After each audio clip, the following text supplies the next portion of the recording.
Reddit pregunta: ¿cuál fue el momento en que supiste que estabas frente a un psicópata?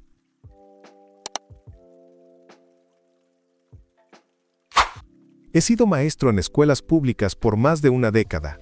Solo una vez me he sentido realmente asustado por un alumno. Esto fue en mis primeros años como docente. Trabajaba en una escuela alternativa para estudiantes que habían sido expulsados de todas las demás. En general, mis alumnos eran tranquilos. No eran buenos estudiantes, pero si sabías cómo tratarlos, las cosas iban bien. Con una excepción: JT. JT estaba en segundo año cuando lo conocí, pero en ese momento no le daba clases. Aún así, ya era una leyenda en la escuela. Su madre había encontrado la manera de manipular el sistema educativo y los formularios al punto de que era intocable. Técnicamente, todo estaba cubierto por una montaña de planes educativos especiales. Este chico empujó a una maestra embarazada de 8 meses y volvió a clases 2 semanas después. Podía golpear a otro estudiante y regresar en 2 días. Así de grave era la situación. Lo peor fue enterarme de que su propia madre decía abiertamente que le tenía miedo. Y tenía motivos. Cuando era niño, JT intentó asesinar a su familia incendiando la casa. Ató a su hermano con cinta adhesiva a la cama y le prendió fuego. El hermano sobrevivió, pero con quemaduras terribles. Aún así, ese mismo hermano apoyaba a JT, lo cual era muy extraño. JT medía apenas 1.60, y su hermano, más alto y fuerte, parecía tenerle cierta lealtad. Tuve el placer de tener a JT como alumno en su último año. Solo tenía 10 créditos acumulados, todos de educación física. Lo primero que noté fue que era el único estudiante al que jamás le vi una chispa de vida en los ojos. Era como un tiburón. Solo sonreía cuando alguien salía lastimado. Disfrutaba del sufrimiento ajeno. Un día no fue a clases, lo cual era raro porque vendía en la escuela y siempre estaba ahí. Al día siguiente supimos por qué. JT había matado a otro joven. Le disparó en la cara por $12 y un poco de marihuana. Su abogado intentó reducir la condena argumentando que técnicamente era su primer delito como adulto. Lo sentenciaron a 25 años a cadena perpetua. Soy maestra de jardín de niños desde hace años. Y también tuve un alumno así. No mostraba empatía y parecía disfrutar el sufrimiento de otros niños.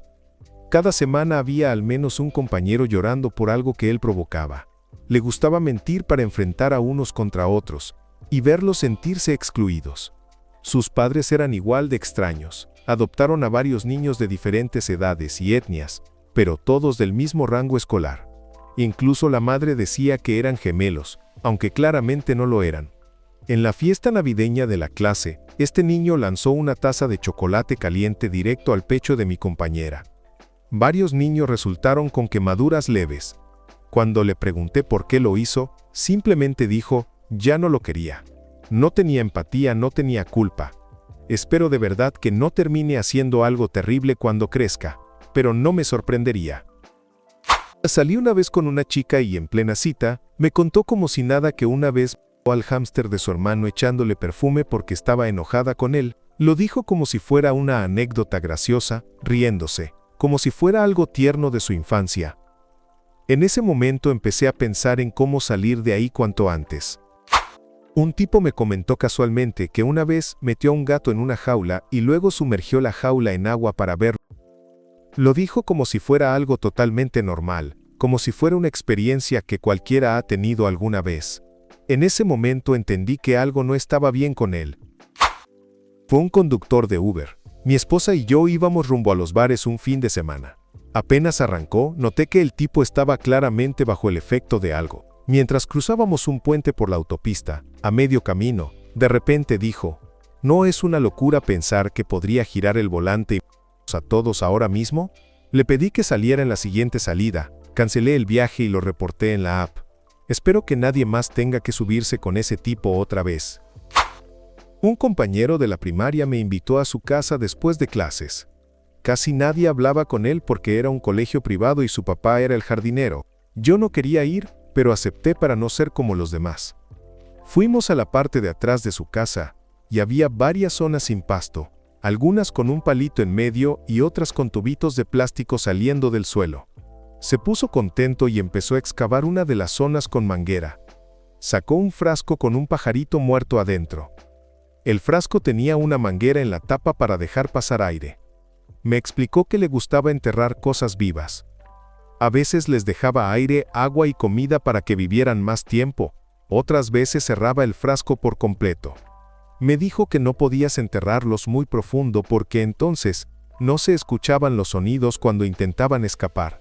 A veces les echaba agua por el tubo para ahogarlos lentamente. Teníamos entre 8 y 10 años en ese momento. Hoy tengo 52 y todavía me da escalofrío recordar esa escena.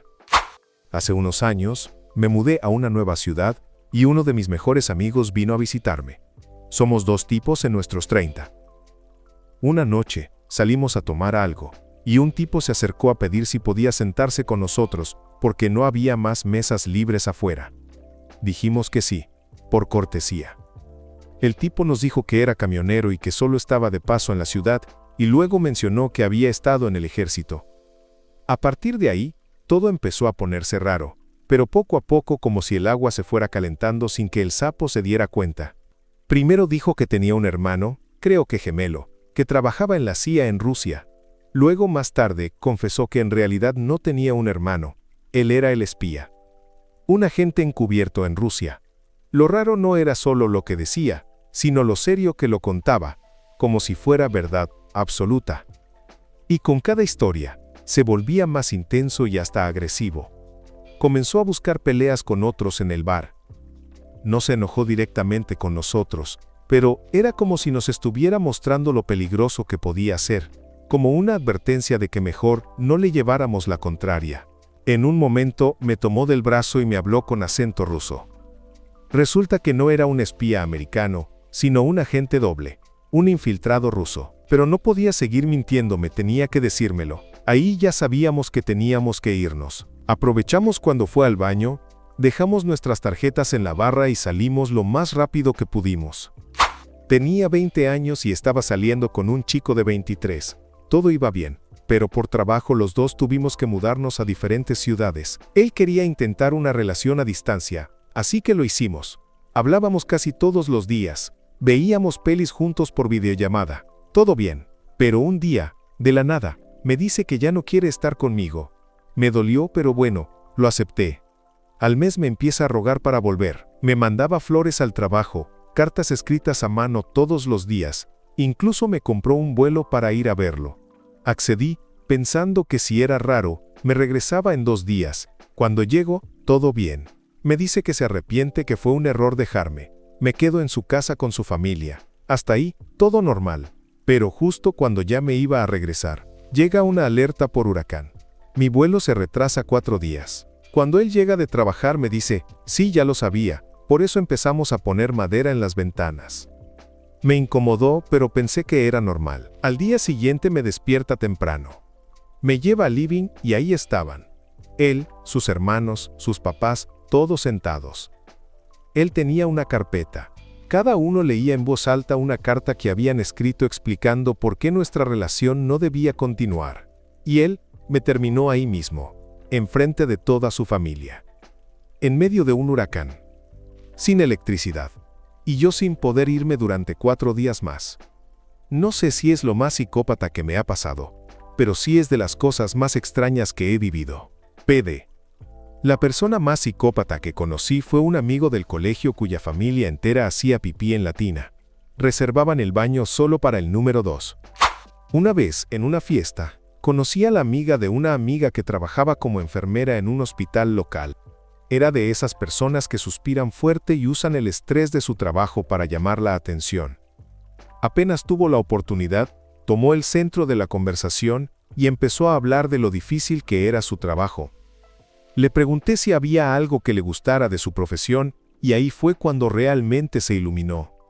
Me dijo que trabajaba principalmente en maternidad, pero lo curioso fue que no habló de bebés, ni de mamás, ni de nacimientos bonitos. Sus anécdotas estaban centradas en otra cosa, en lo mucho que le gustaba tener el control absoluto sobre la vida de las personas. Contaba con una sonrisa lo frágiles que eran esas mujeres en esos momentos. cómo solo ella sabía si algo grave iba a pasar después del parto, cómo literalmente tenía sus vidas en sus manos, y eso la hacía sentir poderosa. Después, la conversación en la fiesta cambió de tema, pero ella la recuperó para contar una historia de cuando estaba en la prepa. Dijo que no la habían aceptado en un grupo avanzado de coro y culpaba al maestro de tomar una mala decisión. Años después, terminó cantando en el funeral de ese maestro, y lo dijo con una sonrisa de orgullo. Jamás se me va a olvidar la forma en que hablaba de tener poder sobre la vida de los demás. Fue una de las expresiones más claras de maldad que he visto en persona. Gracias por ver el video. Si te sentiste identificado con alguna de estas respuestas, cuéntanos tu experiencia en los comentarios. ¿Tú qué opinas sobre la pregunta de hoy? Nos encantaría leerte. No olvides dejar tu like, suscribirte para más contenido como este y activar la campanita para que YouTube te avise cuando subamos un nuevo video. Hasta la próxima.